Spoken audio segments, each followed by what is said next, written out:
Saya terima kasih kepada Pak Robi Patria ya atas kesempatan kita diskusi dialog tentang perkembangan terakhir Palestina ini. Saya kira bagaimanapun juga serangan Hamas ke Israel ini mengejutkan banyak orang.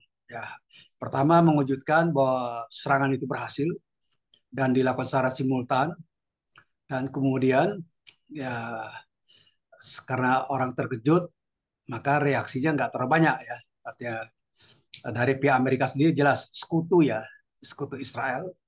Dan yang pertama-tama dilihat oleh Amerika adalah mereka apa namanya tuh mengkondem ya, mengkondem, mengapa namanya inilah mengapa namanya mengutuk ya, mengutuk serangan itu ya karena dianggap sebagai satu tindakan yang merugikan Israel. Jadi bukan mengutuk karena melanggar hukum internasional tidak, karena melanggar hukum Israel ya. Sekutu Barat lainnya begitu juga. Nah, tapi kan dunia Islam diam saja nih nggak ada ini suaranya. Nah, sekarang saya ingin pendapat Pak Robi dulu secara pribadi terhadap uh, perang yang sekarang terjadi. Mungkin background. Silakan Pak Robi. Ya, baik. Terima kasih Pak Prof. Dr. Andi. Jadi memang eh, peristiwa ini tentu mengejutkan kita semua, bahkan dunia. Ya, ya. Karena tiba-tiba Hamas meluncurkan hampir 6.000 roket ya Ya, ya. dalam waktu 20 menit. Oh, Eh, luar biasa. Korban yang terjadi di Israel juga besar, sekitar 700 sampai tadi saya cek. Ya, Bahkan ya. nanti bisa melebihi itu. Bahkan Oh, juga serangan balasan dari Israel ke Hamas juga memakan korban yang cukup besar, ratusan orang. ya, ya. Sehingga tadi sudah hampir 1.200 yang meninggal dunia. Ya, ya. Bahkan 2.000 lebih yang luka-luka di dua belah pihak. Hmm. Tentu sebagai eh, negara Muslim, Indonesia sudah mengeluarkan eh, pernyataan resminya untuk segera PBB Hmm. mengambil sikap penting untuk gencatan senjata lah kedua belah pihak.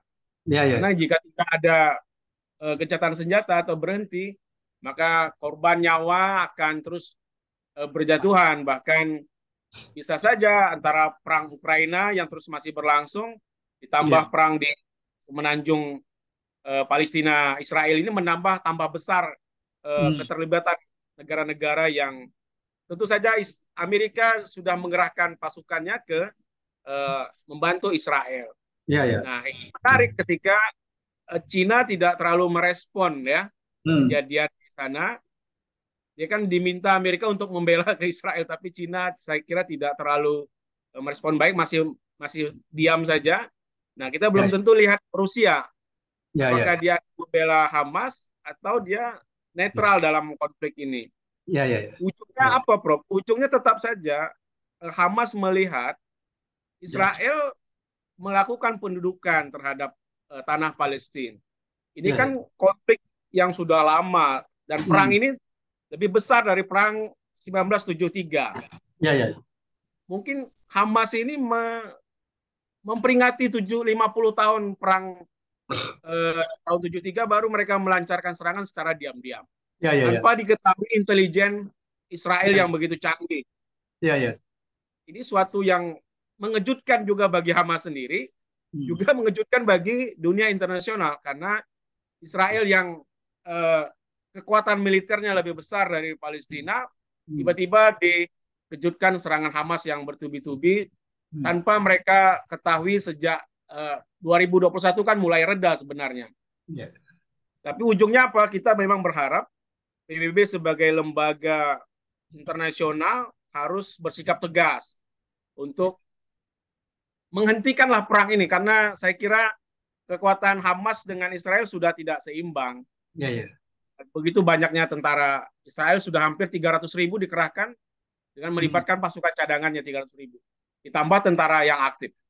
Nah, sementara negara Palestina juga melalui Hamasnya, saya kira tidak seimbang pertempurannya. Ya, ya. Walaupun walaupun Israel kesulitan untuk memasuki wilayah di jalur Gaza itu. Tetapi mereka sudah menduduki benteng tempat pagar kawat duri yang sebelumnya Oh dimasukin oleh bisa, Hamas. ya Ya, oke. Jadi saya kira, wilayah pertama kali diduduki Hamas itu sekarang sudah dikuasai oleh Israel. oke. Ya, ada respon juga dari pihak Palestina yang mengatakan eh, peristiwa sekarang ini adalah reaksi ya, reaksi puncak dari kebrutalan Israel membunuh orang-orang Palestina setiap hari, kemudian mencoba untuk katakanlah menduduki ya, melarang orang-orang Muslim, orang-orang Kristen masuk ke Yerusalem, bahkan yang paling akhir adalah krisis di Al-Aqsa. Itu menjadi masalah betul buat Palestina. Dan itu yang menyebabkan mereka menggempur ya.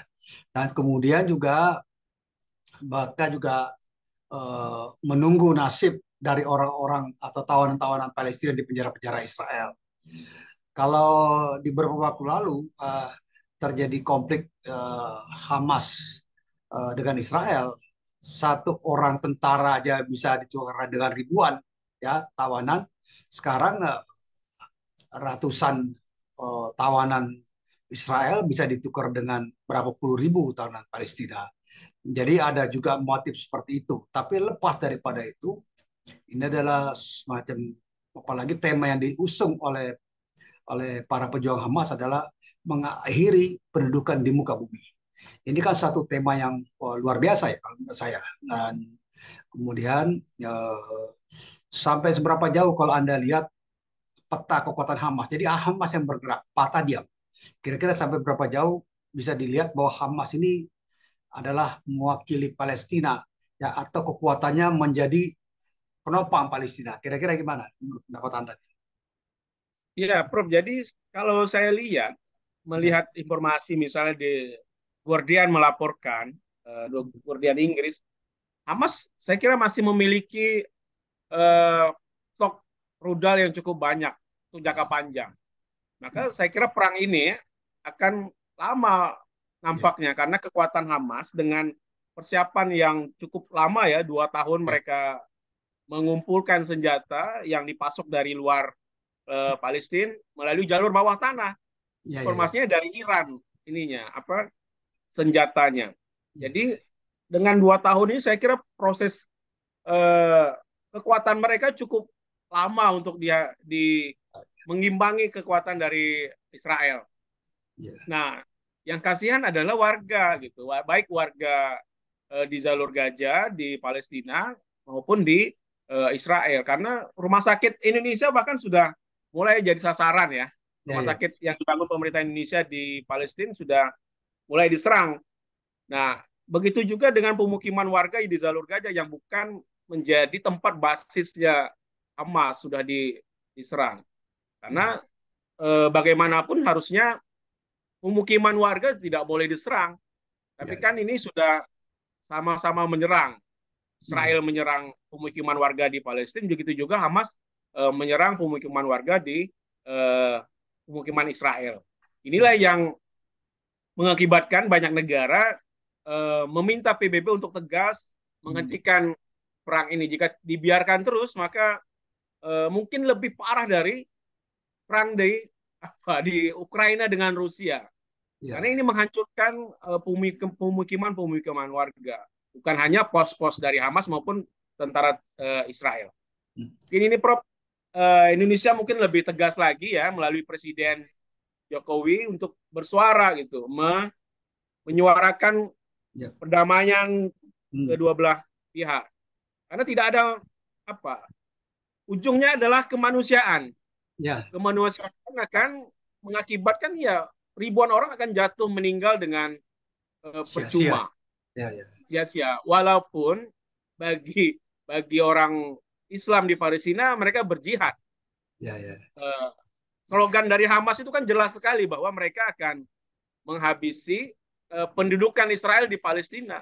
hmm, Tentu ini akan menjadi semangat ya, semangat berjuang ya, bagi mujahid-mujahid di Palestina untuk tidak takut dengan serangan dari Israel. Oke. Kalau melihat komposisi selama ini kan dulu kan pernah ada ide tuh pemerintah Persatuan Palestina ya, gabungan antara Fatah dengan Hamas.